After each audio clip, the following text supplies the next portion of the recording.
কলম্বো হোক কিংবা ঢাকা অথবা সিলেট, শহর ভিন্ন ভিন্ন হতে পারে, তবে বাংলাদেশ ক্রিকেটের সাম্প্রতিক সময়ে একটা ছবি অভিন্ন হয়ে আছে। টি-20 সিরিজ বাংলাদেশ খেলবে, বাংলাদেশ সিরিজ জিতবে এবং সেই সিরিজ জয়ের পরে ক্যাপ্টেন লিটন দাস ট্রফি নিয়ে উল্লাস করবেন দলের সঙ্গে। পরপর 3টা সিরিজ জিতে আমরা এশিয়া কাপ খেলতে যাচ্ছি। শ্রীলঙ্কায় গিয়ে শ্রীলঙ্কার বিপক্ষে জিতেছি, তারপরে ঢাকায় মিরপুরে পাকিস্তানের বিপক্ষে সিরিজ জিতেছি এবং সিলেটে এখন নেদারল্যান্ডসের বিপক্ষে সিরিজ বাংলাদেশ জিতলো। এর মধ্যে আরো একটা ব্যাপার কমন রয়েছে, বাংলাদেশ ক্রিকেটের কমন ছবি যেটা আমি বলছিলাম, সেটা হচ্ছে মাঝখানে পাকিস্তানের বিপক্ষে সিরিজটা বাদ দিলে প্রথম এবং শেষ শ্রীলঙ্কার বিপক্ষে এবং নেদারল্যান্ডসের বিপক্ষে এই 2টা সিরিজে প্লেয়ার অব দ্য সিরিজও বাংলাদেশের ক্যাপ্টেন লিটন দাস। ফলে এশিয়া কাপে বাংলাদেশ একটা বড় প্রত্যাশা নিয়ে, আমাদের ক্যাপ্টেন লিটন দাস একটা বড় প্রত্যাশা নিয়ে খেলতে যাচ্ছেন, সেটা আমরা বলতেই পারি। আলোচনার যে বিষয় সেটা হচ্ছে এই যে নেদারল্যান্ডসের বিপক্ষে সিরিজের লাস্ট টি-20 ম্যাচ, যেই ম্যাচটা বৃষ্টির কারণে ভেসে গেল, যেই ম্যাচে আমরাও আমাদের ব্যাটিং ইনিংসের পুরোটা শেষ করতে পারিনি, 18.2 ওভার মাত্র খেলাটা হয়েছে, সেইখানটাতে লিটন দাস যেই ব্যাটিংটা করেছেন, 73 রানের একটা ইনিংস খেলেছেন 46 বলে এবং ওপেনার হিসেবে নেমে, এখন কি আমরা লিটনকে ওপেনার হিসেবে কনসিডার করব এশিয়া কাপের জন্য? আবার 3 নম্বরে যিনি ব্যাটিং করেছেন তাওহিদ হৃদয়, তিনি তো এই ম্যাচে মোটা দাগে স্ট্রাগল করেছেন, তাহলে কি তাওহিদ হৃদয়কে আমরা আর কনসিডার করব না? শামীম পাটোয়ারি যে 4 নম্বরে খেলেছেন সেইটারই বা কি হবে? বাংলাদেশের এই তৃতীয় টি-20 ম্যাচটাতে নিয়মিত যে 2জন ওপেনার তানজিদ হাসান তামিম এবং পারভেজ হোসেন ইমন, তাদেরকে একাদশের বাইরে রাখা হয়েছে, এশিয়া কাপেও কি তাদের একাদশের বাইরে রেখেই বাংলাদেশ খেলবে? দেখুন, এগুলা আসলে কিছুই হবে না, বরং এই যে তৃতীয় ম্যাচটাতে বাংলাদেশ সাহস দেখাতে পেরেছে, নিয়মিত 2 ওপেনারকে বাইরে রাখতে পেরেছে। ভাই, এশিয়া কাপের কোনো একটা ম্যাচের দিন হঠাৎ করে আমাদের এই 2 ওপেনার তানজিদ তামিম এবং পারভেজ, যেমন হ্যাঁ তারা ধারাবাহিক না, খুব যে ধারাবাহিক তারা সেটা না, কিন্তু সাম্প্রতিক সময়ে তারা যেই ব্যাটিংটা দেখেছি সেটা টি-20 জন্য খুবই পারফেক্ট এবং আমরা এই মুহূর্তে আমাদের টি-20 সেটআপে এই 2 ওপেনারের স্লটটা নিয়ে মোটামুটি নিশ্চিত থাকতে পারি এই 2জনই আসলে খেলবেন, এই 2জনই খেলছেন।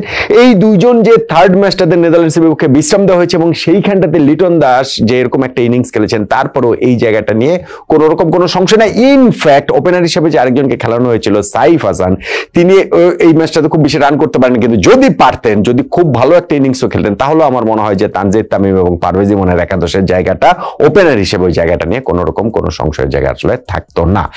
এই থার্ড ম্যাচটাতে বাংলাদেশ সেই এক্সপেরিমেন্ট করতে পেরেছে, বাংলাদেশ সেই সাহসটা দেখাতে পেরেছে যে না ঠিক আছে, আমরা আমাদের অন্যান্য জায়গাগুলো একটু দেখি। আমাদের ওই এশিয়া কাপে যদি হঠাৎ করে আমি বলছিলাম যে কোনো একটা ওপেনার আমাদের ইনজুরিতে পড়ে গেলেন, নিগলসে পড়ে গেলেন, অসুস্থ হয়ে গেলেন, সেই ক্ষেত্রে আমাদের আসলে ব্যাকআপ প্ল্যানটা তো থাকতে হবে। আমাদের সবসময় কি আমরা নাম্বার 1 মানে প্ল্যান এ নিয়েই কি আমরা এগোবো? প্ল্যান বি, প্ল্যান সি এগুলো আসলে থাকতে হবে না। তো সেই জায়গাটা আমাদের টিম ম্যানেজমেন্ট করার ব্যাপারে সাহস দেখাতে পেরেছে।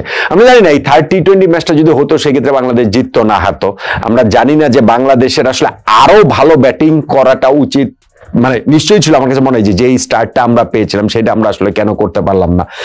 অবশ্যই এটা একটা ম্যাচ দেখে কোনো কনক্লুশন আপনি ড্র করতে পারবেন না, কিন্তু যখন সেই সুযোগটা থাকে, একটা ম্যাচেরও সেই অপরচুনিটিটা থাকে, সেই অপরচুনিটিটা আমরা আসলে নেব না কেন? সেকেন্ড ম্যাচটাতে যে বাংলাদেশ টস জিতেও আগে ব্যাটিং নেয়নি, আমাদের সবারই ওই আক্ষেপের জায়গা সেইটাই ছিল এবং টিম ম্যানেজমেন্ট এইখানটাতে থার্ড ম্যাচে কি করতো আমরা জানি না। তবে যেহেতু নেদারল্যান্ডস টসে জিতেছে, তারা যেহেতু বাংলাদেশকে ব্যাটিং এ আমন্ত্রণ জানিয়েছে, বাংলাদেশ ওই ব্যাটিং প্র্যাকটিসের সুবিধাটা আসলে পেয়েছে। লিটন দাসের কথা বলছিলাম যে তার ব্যাটিং তো অধারাবাহিক, সেটা তো আমরা মানে অনেকটা দীর্ঘ সময় ধরেই সেটা দেখেছি, কিন্তু এই যে সাম্প্রতিক সময় আমি এই সিরিজটার আগে একটা ভিডিও করেছিলাম যে শ্রীলঙ্কার বিপক্ষে সিরিজটা যে একটা ব্যতিক্রম নয়, সেটা প্রমাণের দায় লিটন দাসের এই নেদারল্যান্ডসের বিপক্ষে সিরিজে থাকবে। শ্রীলঙ্কার বিপক্ষে সিরিজেও Liton player of the series নির্বাচিত হয়েছিলেন, 3 ম্যাচ মিলিয়ে তিনি 114 রান করেছিলেন এবং এই সিরিজটাতেও তিনি প্লেয়ার অফ দ্য সিরিজ নির্বাচিত হলেন নেদারল্যান্ডসের বিপক্ষে। এবার 3 ম্যাচ মিলিয়ে তিনি 145 রান করলেন। প্রথম ম্যাচটাতে 29 বলে 54 রানে তিনি হচ্ছে অপরাজিত অপরাজিত ছিলেন, সেকেন্ড ম্যাচে 18 বলে 18 রানে অপরাজিত ছিলেন। এই ম্যাচটাতে তিনি আউট হয়েছেন থার্ড ম্যাচে, যেই ম্যাচে আসলে তার সেঞ্চুরি পাওয়া উচিত ছিল, 2টা লাইফ হয়তো তিনি পেয়েছেন, কিন্তু দারুণ ব্যাটিং করেছেন। 46 বলে 73 রানের একটা ফ্যান্টাস্টিক নক লিটন খেলেছেন। যেহেতু একটা মাত্র ম্যাচে আউট হয়েছেন, সো 145 রান যে করেছেন এই সিরিজের, লিটনের অ্যাভারেজও 145, তার স্ট্রাইক রেটও 155। ফলে সব দিক থেকে লিটন খুবই কনফিডেন্স নিয়ে এশিয়া কাপ খেলতে যাচ্ছেন, কিন্তু তিনি 3 নম্বরেই খেলবেন, মানে আমাদের ওই 2 ওপেনার পর 3 নম্বরেই খেলবেন, যদি না আমাদেরকে আসলে প্ল্যান বি তে যেতে হয়।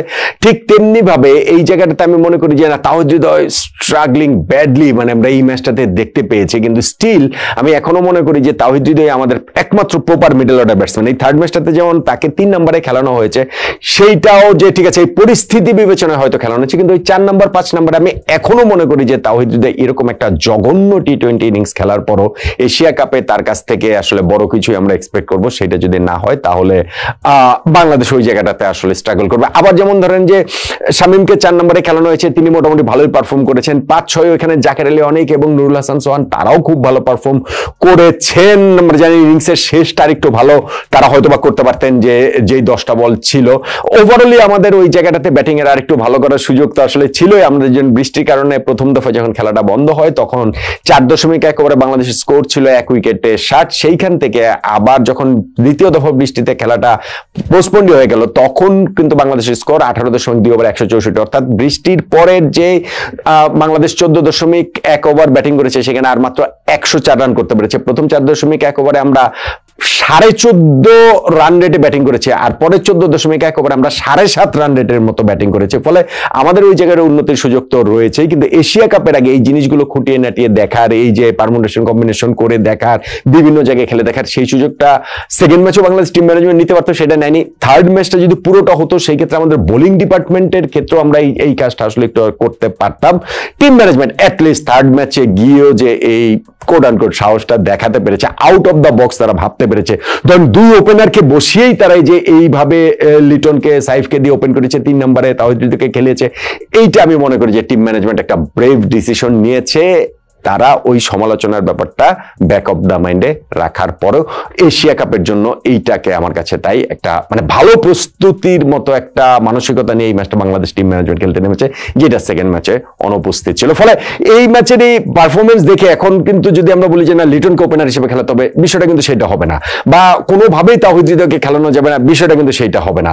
বা শামীম পাটোয়ারিকে 4 নম্বরে খেলাতে হবে, বিষয়টা সেটা হবে না। যখন আমরা এশিয়া কাপেরটা হিসাব করবো, আমাদের এখানে গ্রুপ পর্বে 3টা ম্যাচ রয়েছে।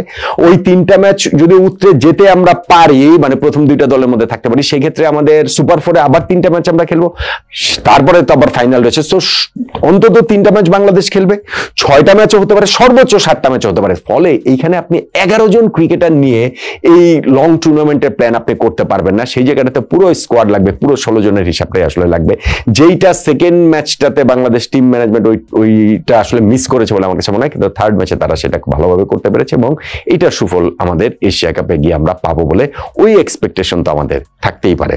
দলের পারফরমেন্সের কারণে, ক্যাপ্টেনের পারফরমেন্সের কারণে, টিম ম্যানেজমেন্ট লাস্ট ম্যাচে যে সাহসী পারফরমেন্স দেখিয়েছে সিদ্ধান্ত নেবার ক্ষেত্রে, সেই পারফরমেন্সের কারণে।